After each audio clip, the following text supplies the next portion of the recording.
ಈಗ ಬೆಳೆ ಹಾನಿ ಏನಾಗಿದೆ ಅದನ್ನ ಕೊಡಬೇಕು ಮೊದಲು. ಅದಕ್ಕೋಸ್ಕರ ಜಂಟಿ ಸರ್ವೆ ಮಾಡಿಸಿದೀವಿ, ಮಾಡಕ್ಕೆ ಹೇಳಿದೀವಿ, ಸೂಚನೆ ಕೊಟ್ಟಿದ್ದೀನಿ. ಈಗ ರೆವಿನ್ಯೂ ಡಿಪಾರ್ಟ್ಮೆಂಟ್ ಅವ್ರಿಗೆ, ಅಗ್ರಿಕಲ್ಚರ್ ಡಿಪಾರ್ಟ್ಮೆಂಟ್ ಅವ್ರಿಗೆ ಬಹುಶಃ ಇನ್ನೊಂದು ವಾರದಲ್ಲಿ ಜಂಟಿ ಸರ್ವೆ ಆಗುತ್ತೆ. ಅದಾದ್ಮೇಲೆ ಬೆಳೆ ಹಾನಿ ಪರಿಹಾರ ವಿತರಣೆ ಮಾಡ್ತೀವಿ.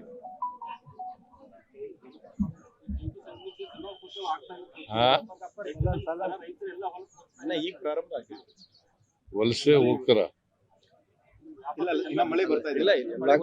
ಮಳೆ ಇದೆಯಲ್ಲಪ್ಪ, ಇನ್ನು ಮಳೆಗಾಲ. ಈ ಸಾರಿ ಅದೃಷ್ಟವಶಾತ್ ಒಳ್ಳೆ ಮಳೆ ಆಗಿದೆ. ವಾಳಿಕೆ ಮಳೆಗಿಂತ 4% ಜಾಸ್ತಿ ಆಗಿದೆ ಈ ಸಾರಿ ಮಳೆ. ಓವರ್ ಆಲ್ ಕೆಲವು ಭಾಗಗಳಲ್ಲಿ ಹೆಚ್ಚಾಗಿದೆ. ಈಗ ಬೀದರ್, ಗುಲ್ಬರ್ಗ ಇಲ್ಲೆಲ್ಲ ಜಾಸ್ತಿ ಆಗಿದೆ. ಇಲ್ಲಿ ಯಾದಗಿರಿ, ಬೀದರ್, ಕಲಬುರ್ಗಿ ಇಲ್ಲೆಲ್ಲ ಬೆಳೆ ನಷ್ಟ ಜಾಸ್ತಿ ಆಗಿದೆ. ಕೂಡಲೇ ಅದಕ್ಕೆ ಪರಿಹಾರ ಕೂಡ ಕೊಡ್ತೀವಿ. ಪ್ರಾಥಮಿಕ ವರದಿ ಇಲ್ಲ, ಒಟ್ಟಿಗೆ ಫೈನಲ್ ವರದಿ ತಗೋತೀವಿ, ನೋಡ್ತೀವಿ, ಅದನ್ನ ಚರ್ಚೆ ಮಾಡ್ತೀವಿ. ಅದನ್ನ ಕೆಲವೊಂದು ರೈತರು ಇನ್ಸೂರೆನ್ಸ್ ಕಟ್ಟಿಲ್ಲ ಸರ್, ಅಂತವ್ರಿಗೂ ಲಾಸ್ಟ್ ಟೈಮ್ ಇಂದಾನು ಕ್ಲೈಮ್ ಆಗ್ತಾ ಇಲ್ಲ. ಇನ್ಸೂರೆನ್ಸ್ ಕಟ್ಟದೇ ಇರುವಂತ ರೈತರಿಗೆ ಯಾವ್ದು ಪರಿಹಾರ ಬರ್ತಾ ಇಲ್ಲ. ಇನ್ಸೂರೆನ್ಸ್ ಎಲ್ಲ ಕೊಟ್ಟಿದೀವಿ. ಈ ಸರಿ 24-25ರಲ್ಲಿ 656 ಕೋಟಿ ಹೈಯೆಸ್ಟ್ ಬಂದಿದೆ. ಸರ್ ನಾನ್ ಇನ್ಶೂರ್ಡ್ ಕ್ರಾಪ್ ಬಗ್ಗೆ ಇನ್ಶೂರೆನ್ಸ್ ಮಾಡಿಸ್ಕೊಂಡಿಲ್ಲ ಅವರಿಗೆ ಏನಾದ್ರು ಪರಿಹಾರ ಅದು ಕೊಡೋಣ.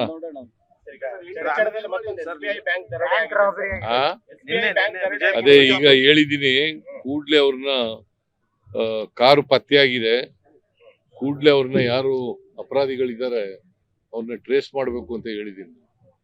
ಬಿಜಾಪುರದ SP ಫೋನ್ ಮಾಡಿ ಕೂಡ್ಲೆ ಅವ್ರನ್ನ ಮಾಡಬೇಕು, ಮತ್ತೆ ಯಾರು ಈ ಅಧಿಕಾರಿಗಳನ್ನೆಲ್ಲ ಅಲರ್ಟ್ ಮಾಡ್ಲಿಕ್ಕೆ ಹೇಳ್ಬೇಕು ಅಂತ ಹೇಳಿದ್ದೀನಿ.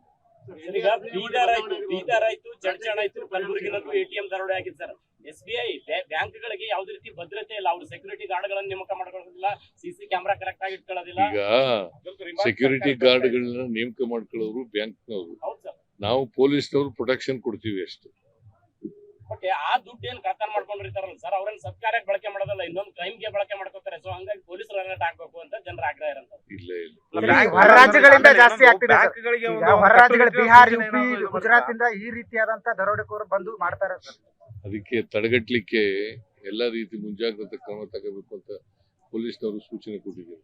ಸಾಲ ಮನ್ನಾ ಬಗ್ಗೆ ಅಲ್ಲ ಸರ್, ಆಮೇಲೆ ಈ ಬ್ಯಾಂಕ್ಗಳಿಗೆ ರೈತರಿಂದ ಸಾಲ ಮನ್ನಾ ಬಗ್ಗೆ ಒತ್ತಾಯ ಕೇಳಲಾಗ್ತಾ ಇದೆ. ತಮ್ಮ ಬಗ್ಗೆ ನಿರೀಕ್ಷೆ ಇಟ್ಕೊಂಡಿದ್ದಾರೆ ಜನಗಳ ಪಾರ್ಟಿ ರೈತರು ನಿರೀಕ್ಷೆ ಇಟ್ಕೊಂಡಿದ್ದಾರೆ. ನೋಡೋಣ, ಪರಿಶೀಲನೆ ಮಾಡ್ತೀವಿ.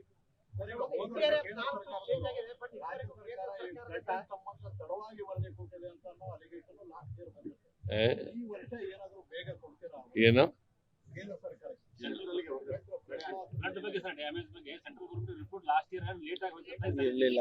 ಲೇಟ್ ಆಗಿಲ್ಲ, ನಾವು ಕಳಿಸ್ತಾ ಅವ್ರು ಕೊಡ್ಲಿಲ್ಲ, ಕೋರ್ಟ್ಗೆ ಹೋಗಿ ತಗೊಂಡು, ಆಮೇಲೆ ಸುಪ್ರೀಂ ಕೋರ್ಟ್ಗೆ ಹೋಗಿ ತಗೊಂಡು. ಸರ್, ತಾವು ಸಾಕಷ್ಟು ಜನರಿಗೆ ಸೌಲಭ್ಯಗಳು ಕೊಡ್ತಾ ಇದೀರಿ. BPL ಕಾರ್ಡ್ ರಲ್ಲಿ ಅನರ್ಹರ ಸಂಖ್ಯೆನೇ ಜಾಸ್ತಿ ಇರೋದು ಅಂತ. ಯಾರು BPL ಹೋಲ್ಡರ್ಸ್? ಅದಕ್ಕೆ ಅರ್ಹರು ಯಾರನ್ನು ತೆಗಿಬಾರದು, ಅನರ್ಹರಿಗೆ ತೆಗೆದಾಕ್ಬೇಕು. ಆಮೇಲೆ ಒಂದು ವೇಳೆ ಅರ್ಹರು ಬಿಟ್ಟೋಗಿದ್ರೆ ಅಂತವ್ರನ್ನ ಹೊಸದಾಗಿ ಸೇರ್ಪಡೆ ಮಾಡ್ಕೊಳ್ತಕ್ಕಂಥದ್ದು ಮಾಡಬೇಕು, ಅನರ್ಹರನ್ನ ತೆಗೆದಾಕ್ಬೇಕು ಅಂತ ಸೂಚನೆ ಕೊಟ್ಟಿದ್ದೀನಿ ನಾನು.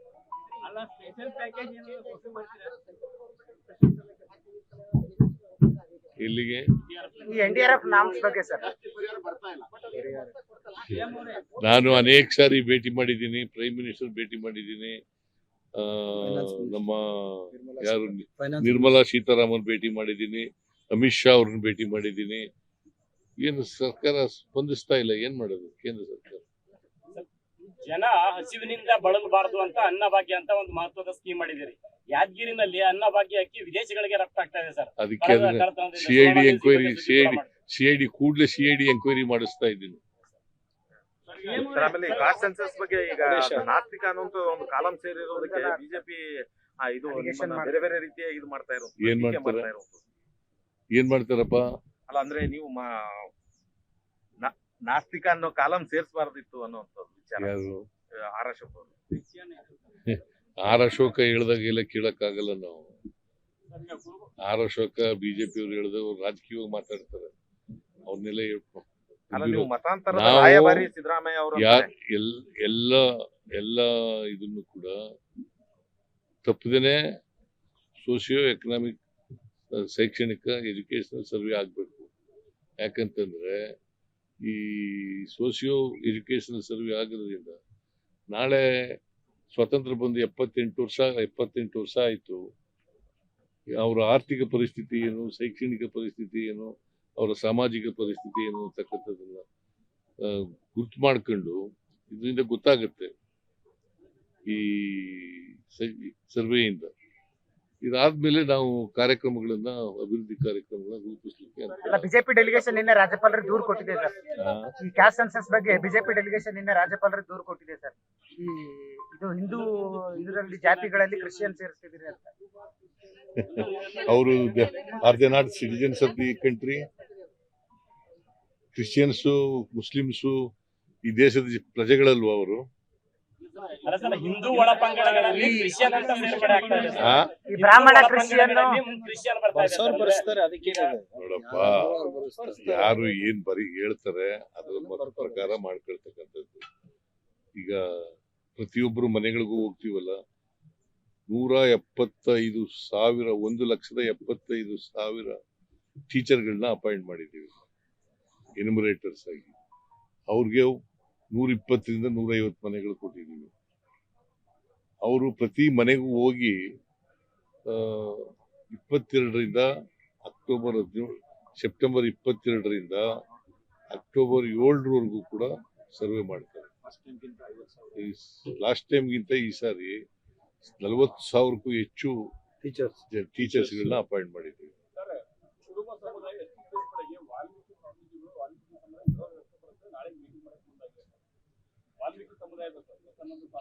ನೋಡಪ್ಪ, ಇದು ಹಿಂದಿನ ಸರ್ಕಾರದಲ್ಲೇ ಮಾಡಿತ್ತು. ಯಾರು ವಿರೋಧ ಮಾಡಬೇಕಾದಂತ ಅಗತ್ಯ ಇಲ್ಲ. ಇದು ಕೇಂದ್ರ ಸರ್ಕಾರ ತೀರ್ಮಾನ ಮಾಡೋದು. ಕೇಂದ್ರ ಸರ್ಕಾರ ಎಲ್ಲ ತೀರ್ಮಾನ ಮಾಡೋದು, ಶಿಫಾರಸ್ ಮಾಡೋದಷ್ಟೇ. ತೀರ್ಮಾನ ಮಾಡೋರು ಯಾರು?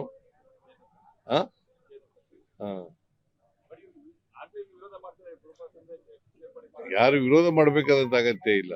ಅವರು ಎಷ್ಟಿಗೆ ಬರ್ತಾರೆ ಅನ್ನೋದಾದ್ರೆ ಎಷ್ಟಿ ಮಾಡ್ತಾರೆ, ಇಲ್ಲವ್ರೆ ಇಲ್ಲ ಅಂತ ಮಾಡ್ತಾರೆ.